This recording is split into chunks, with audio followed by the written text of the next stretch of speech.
the whole internet going crazy, comments that Katt Williams made. But if I can't speak on behalf of the other comedians, but the only thing I can speak for is myself. Katt made some comments on Shannon Sharp's show about when I was on Shannon Sharp was telling him the story of some of the behind the scenes from Friday After Next. Let's start with that. When I went out there, let's just go back. In 2000, I was the host of BET Comic View, and in the season 2004.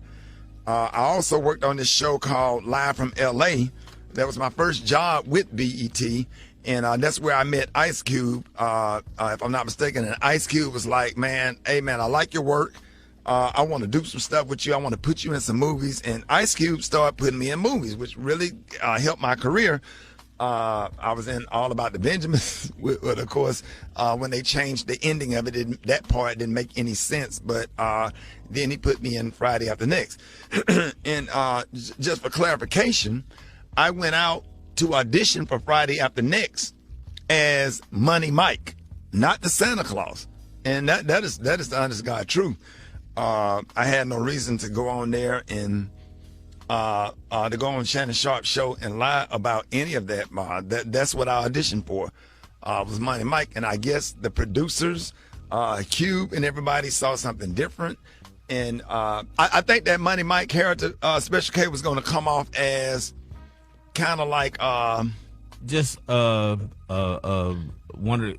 guy who was hanging around in the strip mall who was just kind of being annoying and almost like a crackhead type of character. That was right. Just, so Katt, I guess when Katt Williams did it, they added the whole pimp twist to that character, which was actually a better decision and made it funnier. Because ain't no way in the hell I could have executed that role like that. And I'm glad that they made that decision and they put me in a Santa Claus role, which was actually perfect. So when I got back to L.A., they said, hey, your role has changed. You're going to be the Santa Claus. And here's the Santa Claus suit. Put it on, and here's your lines. Sat in the trailer, went over the lines, went over my stuff with Cube, and the rest is history. Had no reason. I just want to clarify that. Had no reason to lie about that. As a matter of fact, my manager at the time, Gary Abdo, who is still one of my best friends, who also helped start my career, and he's the owner of the Atlanta Comedy Theater in Atlanta. We got him on the phone. Just to clarify. Gary Abdo, good morning. Good morning, Ricky. How are you, my friend? Oh, I'm good, man. Just for clarification, you was my manager at the time. We went to L.A. together for the audition. Cube wanted to see us. What is your version? Yeah, well, we're old, and that was 23 years ago. So, our memories are what our memories are. You went out, you auditioned, they wanted you to play Money Mike. That was the sides that they had sent. The sides are the portion of the script for the part they want you to play. Those were the sides they sent. That was the audition you did. They said, great, we want you to play this role. My recollection is you had to go back and read for the execs from the studio one final time. And the night before that, we got different sides, and they said, no, we want you to play this role. And we didn't understand it. We really were under the impression, well, you had the role as Money Mike, but then all of a sudden they switched it up. Now we understand why. Katt came in, blew them away. He's an incredible performer. That was probably one of the most iconic breakout parts in movie history. I mean, that was literally Katt's first movie. Friday was not Chris Tucker's first movie. Next Friday was not Mike Epps' first movie. For that to have been Katt Williams' first movie, and he exploded. I mean, that literally made him an iconic touring comedian, one of the biggest to do it in this generation. And, the rest, as they say, was history. But, yeah, absolutely, without a doubt, you were auditioning for Money Mike. we were told you had the role, and then that switched up overnight somehow. And I'm glad I ended up being the Santa Claus, because that role was iconic and not as funny as his. I like the pimp. I personally like the pimp better, but the Santa Claus role was just perfect for me. At the time, I was skinny and could run fast, so and you could squeeze over that gate. So yeah, that was the. I just wanted to clarify that, and then there was no contract ever that. In agreement with the first Sunday movie, because that was a whole different production directed by who just directed my Netflix special, David E. Talbert, about me playing Bernice Jenkins. That's something that David called me personally. David and Lynn are fans and have been fans of my work for a long time, and it was like, we want you to play Bernice Jenkins, and and here you go. And that's what happened. And I went out there and shot that in one day, me and Red Grant. And that was a lot of fun. Right. And it had nothing to do with Katt Williams' contract or whatever. So you know what I'm saying? Like, I respect Katt.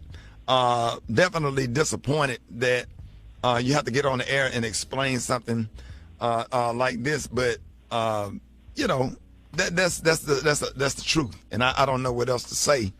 So there it is. There's not much else to say.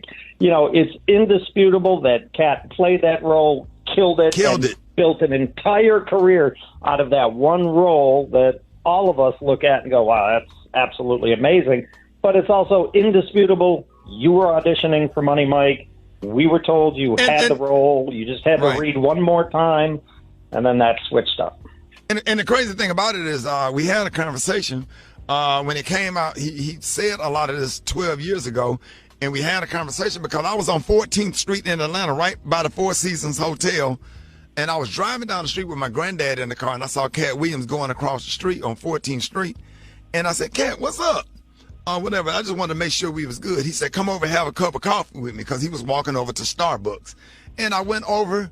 And he went in there and got the coffee. We was chopping it up or whatever. Just didn't even really talk about the issue or whatever. I said, hey, man, I want you to come out and say hello to my granddad. My granddad is a fan. He came out to the truck.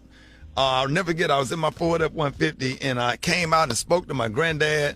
He hugged my granddad and wished him well. My granddad was like, keep doing what you're doing, young man. My granddad was living at the time. It was just me and my granddad in the truck. And we dapped it up, and that was it. I mean, that was it. And I thought that we were good. I didn't know that we had any issues. And if there are any issues, or if there's anything that I've done, not only to Katt Williams, to anybody, I apologize. And I'm not perfect. I made mistakes, but I did. That's just the honest to God truth. And I did audition for what I auditioned for, and I'm glad that the producers made that decision. And let me address all of the things with Gary. You can help me out with this, because comedy greats like Flip Wilson played Geraldine, Richard Pryor played some roles on his show, Jamie Foxx played Wanda, Martin played Shanae.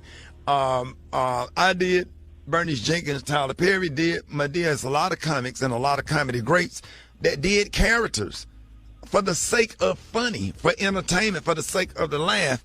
And it has nothing to do with nobody's comfortable in the role. Nobody wants to put on a damn dress or comfortable in it, That has nothing to do with my manhood being lessened for trying to play a role and trying to put food on the table for my family.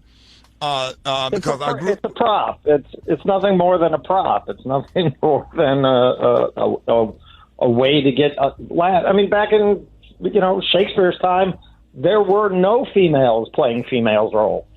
Every female role was played by a man. It's just part of it's part of an art form. It's part of what makes it funny. You bring the funny to it. I wish that I'm sure you remember. People don't know about this. The pilot that you shot for the Kings of Comedy TV show, Bernice Jenkins had a whole sketch with Madea.